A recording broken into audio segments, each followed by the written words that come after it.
Hey guys and girls, today we were going to cover Chapter 14, Section 1 Notes, Fort Sumter to the Battle of Antietam.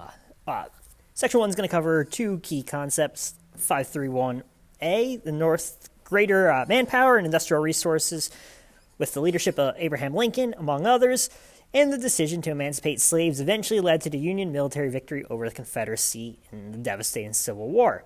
And then 531D, although the Confederacy showed military initiative and daring early in the war, the Union ultimately succeeded due to improvements in leadership and strategy, key victories, greater resources, and wartime destruction of the South's infrastructure.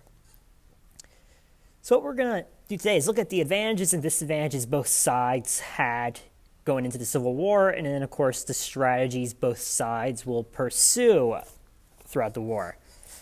So let's start with the Union advantages. They had a much greater population and military power.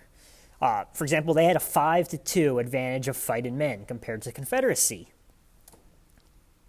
They had much more industrial power. I mean, they had more factories. They could produce more weapons, more wartime material. More money. They had much more capital. They could invest, support their soldiers, support their military.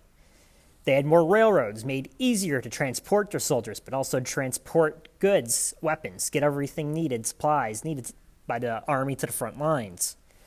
Also, another key advantage you might not think of is they actually had more farmland where food crops, not cash crops, were grown, where the South was predominantly, of course, cotton and other cash crops. They also had a much stronger navy compared to the South. And that was important because it could block most Southern commerce. It also could block trade from Europe get into the Confederacy, much needed supplies that they could purchase, and especially food. All right, let's talk about the Confederacy's disadvantages. As mentioned, they had much fewer men. They're outnumbered 5-2, fewer supplies.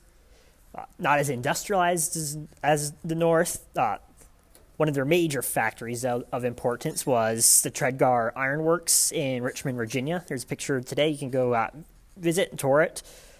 They had less capital, much more dependent on getting foreign loans or foreign aid, which we'll talk about here at the end. And lastly, as touched on with the Union advantage, they had a weak navy. They were unable to break the northern naval blockades, keeping aid or purchased resources and items from Europe. All right, let's talk about the Confederacy advantage, though. Their biggest advantage, actually, I'd say second biggest advantage, is that they only needed to fight a defensive war to protect their territory. They did not have to fight offensive. They did not need to go into the North and defeat the Northern Army. All they had to do is defend the Southern territory. They're going to win the first major battle of the war, the Battle of Manassas, or Bull Run. It's also one of the bloodiest, deadliest battles, but it sets the stage for the South and shows the North that the war is not going to end quickly. Thirdly, they had much stronger military officers. Probably the best general in the entire Civil War was Robert E. Lee, the leader of the Confederacy. And he, of course, Stonewall Jackson was another notable strong military officer, whereas the North will see Lincoln's going to go through several generals to lead the Union Army until he settles on Ulysses S. Grant. And the fourth one, which tied to the defensive war, is that they're fighting on their home turf. They knew the territory. And we'll see these advantages play into the Confederacy strategy. You should hopefully see a lot of similarities with the Revolutionary War. And then, of course, there is Robert E. Lee and Stonewall Jackson, the two strong military officers. All right, let's get to the Union disadvantages. They knew they needed to defeat the Confederate Army quicker and reunite the nation, which after the first battle of Bull Run became apparent was not going to happen. Another disadvantage is because of that, they believed the war would be over quickly, or many of the Northerners believed the war would be over quickly. Of course, that turns out not to be the case, as we mentioned with the first battle, Bull Run. Their military officers, not as great as the Confederacy. they're not very aggressive. Lincoln's going to go through several officers early on. General McDowell, for example, he gets rid of after the Battle of Bull Run. Later, General McClellan, he'll get rid of after the Battle of Antietam, which I'll talk about here. And lastly, they're fighting in unfamiliar territory because they had to be go on the offensive and be the aggressors. Most of the Northerners had never been in the South. There was poor communication and long supply lines, especially as we moved farther into the South.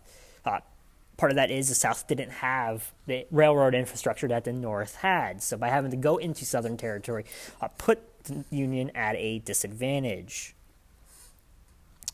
All right, so let's start with the Union strategy, and then we'll cover the Confederate strategy to wrap up here. So Lincoln and the Union are going to embrace General Winfield Scott's Anaconda Plan.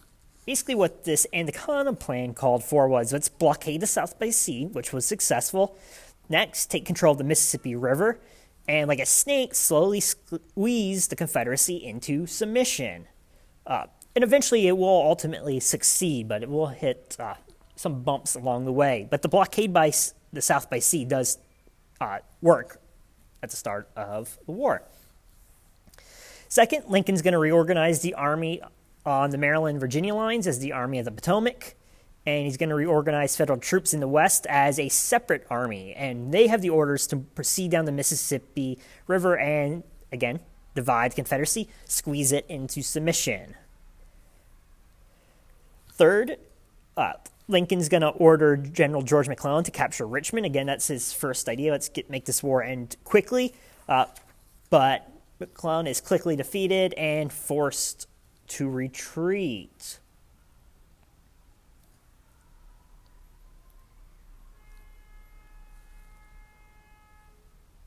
And there's a picture of George McClellan. We'll talk about him again here in a second. He's going to have a short term as the general of the Union Army.